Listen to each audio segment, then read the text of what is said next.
Next, we'll dive deeper into the remarkable talents of the eldest Wilson brother, Brian Wilson, a man who would go on to become a towering figure in the evolution of modern music.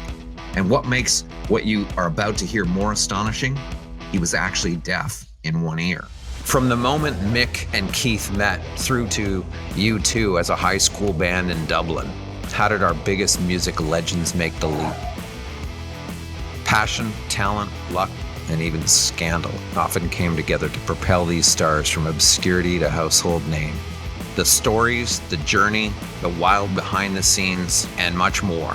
I'm Dave Anthony, and I'm the host of From Garage to Stadiums. In 1962, the Beach Boys were signed by Capitol Records. They put out Surfin' Safari, and ascension to stardom happened almost immediately. They were called America's bands, and the albums and hits just kept on coming. Surfin' USA was released in March 1963 and contained the hit Surfin' in the USA, which is essentially Chuck Berry's Sweet Little 16 done a little bit differently and is credited to Brian Wilson and Chuck Berry. After that album, something shifts for Brian Wilson. Inspired by Phil Spector's production of Be My Baby by the Ronettes, an all-girl group, he starts thinking differently about how music can be arranged. Spector's approach, layering multiple instruments like guitars, basses, and organs, keyboards, creating what became known as the wall of sound, a style that redefined pop production. Brian takes note, and with the Surfer Girl album, he begins stepping into a more serious creative role. He brings in professional studio musicians known as the Wrecking Crew, who also played on Spector's albums, and starts incorporating strings and a wider range of instrumentation. You can hear the difference in tracks like In My Room. Also on that album was Surfer Girl and Catch a Wave. This was followed by Little Deuce Coupe, an album in October 1963, which contains the song Little Deuce Coupe, Be True to Your School, 409, a song about a Chevy car with a V8 409 cubic inch engine, and the song Shut Down. Shut Down Volume 2 was released shortly thereafter and contained the hits Fun, Fun, Fun. All Summer Long in 1964 was the next album, containing Get Around and Be True to Your School. And this run of albums was the start of 9 consecutive gold albums for the group. And that formula, through those first few albums, just takes them to the top of the chart. However, touring comes at a price for Brian. He has panic attacks on tour on an airplane in December of 1964 and makes a decision to stop touring. Influenced by Phil Spector's Wall of Sound, he wants to focus solely on songwriting and studio production. In effect, he will become primary creator and producer, while the rest of the band will be the touring version of the Beach Boys. Next, we'll dive deeper into the remarkable talents of the eldest Wilson brother, Brian Wilson, a man who would go on to become a towering figure in the evolution of modern music. And what makes what you are about to hear more astonishing? He was actually deaf in one ear. Accounts vary as to how this happened. Some say it was the result of a childhood accident, struck in the head with a pipe by a neighborhood friend. Others claim it stemmed from physical abuse at the hands of his father, Murray, an issue we touched on earlier. Let's begin that deep dive by talking about 1965, when everything started to change for Brian Wilson. He stepped away from touring with the Beach Boys and turned his full attention to the studio. As mentioned, Brian was fascinated by Spector's Wall of Sound and embarked on continuing to evolve the music even further. You can hear that influence loud and clear on the Beach Boys Today, released in March 1965. That album marked a big turning point.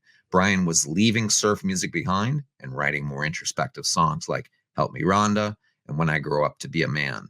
A few months later in July, the Beach Boys dropped Summer Days and Summer Nights, another step forward. It featured the classic California Girls. With its rich arrangement of cellos, oboes, layered keyboards, and dramatic drums, Brian was painting with a much bigger musical palette than ever before. That same year, Brian also experimented with LSD for the first time. He believed it could unlock a new level of creativity that had never been explored in music before. He wasn't just chasing bigger sounds, he was chasing new concepts. Then, in December 1965, everything shifted again. Brian heard Rubber Soul, the latest album from the Beatles. It hit him like a lightning bolt. Songs like Norwegian Wood, featuring George Harrison on sitar, showed him what a cohesive, concept-driven album could sound like. He was floored. He later admitted after hearing Rubber Soul, he declared a quote, self-imposed war on the Beatles. He wanted to meet and surpass their creative vision. He even hired the Beatles publicist, Derek Taylor, because he admired how they handled their fame and wanted that same polish and reach. With all this in mind, Phil Spector's production, the creative high of Rubber Soul, and his own desire to make something brand new, Brian entered 1966 with bold ideas. He was ready to break the mold. So he teamed up with Tony Asher, a copywriter from the advertising world, to help him write lyrics on a whole new level. And in that year of 1966, Brian was about to make something unlike anything the world had heard. But what I wanted to set up, David, was this watershed year of 66. You know, I think it's safe to say there's a pre-1966 and a post-1966 period with this band. And that full orchestra that he hears through, you know, Phil Spector and the Wall of Sound, like what was it that about that album that blew everyone away? Everything. Brian's orchestration abilities grow in leaps and bounds. And, you know, a lot of people talk about him being inspired, as he does, by Phil Spector and the Wall of Sound. Brian's friend Danny Hutton said the Wall of Sound was something that came all at you at once. With Brian, what he was doing was taking multiple instruments and combining them and creating new sounds. So you had somebody at the absolute top of his game who could hear things that no one else could hear. So he's writing songs that are introspective. He is creating backing tracks that on their own sound like an orchestra playing symphonic music. And then he's putting on vocals. A lot of the songs, you know, on Pet Sounds, Brian sings 2 solo vocals alone without backing vocals. There are 2 instrumental tracks. And God Only Knows it's primarily Carl, Brian, and Bruce. So on 5 of Pet Sounds, there's no Beach Boys blend, if you will. They're certainly there on the hits like Wouldn't It Be Nice and Sloop John B. But Brian just wanted to do something different. He always wanted to do something different. And the record company was not happy with that notion. We love hearing this Pet Sounds album, but can't you do something more like California Girls? And so this push and pull, this tug of war between formula hits and advancing, first really comes into the fore. And it's a real issue for Brian, because up until then, nobody had questioned what he was doing. He had complete and total support. As you pointed out, in 1965, when he stayed home and the Beach Boys went on tour, he would produce the backing tracks so that when they came home, they would sing. He would bring them into the studio, and they were his vocal instrument. Right. So it wasn't really a band in the way the Beatles were, where the 4 of them went into the studio and made a record. Suddenly, the Beach Boys were just his instrument. Now, he played that instrument magnificently, and nobody, I believe, has ever sung better than that Beach Boys blend on the records. I mean, it's just a sound that I talk about the Church of Brian Wilson, and that when they sing something like the Lord's Prayer or Our Prayer, it really feels like you're in church. And so there are all of these sounds on Pet Sounds that are new, and so for people in the music industry, it's like, holy shit, what just happened here?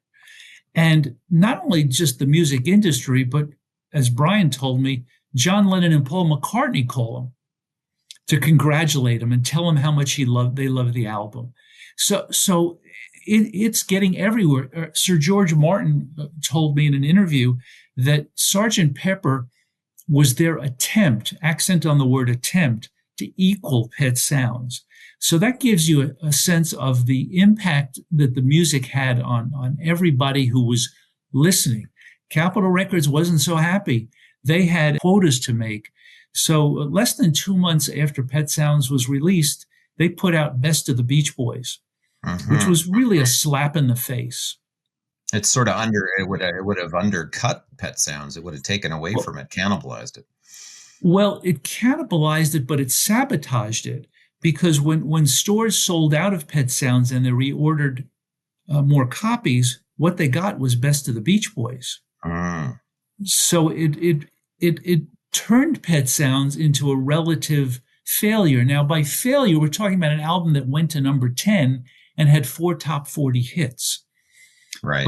But Capitol was in the music business, accent on the word business. Reviews of Pet Sound by music historian Larry Starr have, in retrospect, called it a cohesive work of art, not just a collection of songs. Billboard in 1966 gave it a positive review, calling it a masterpiece and noting Brian Wilson's growth as a composer and producer. Cashbox magazine praised the album for its exquisite musical textures and highlighted Brian's unique vision. And Rolling Stone also praised it, saying it was the best album Brian Wilson has delivered.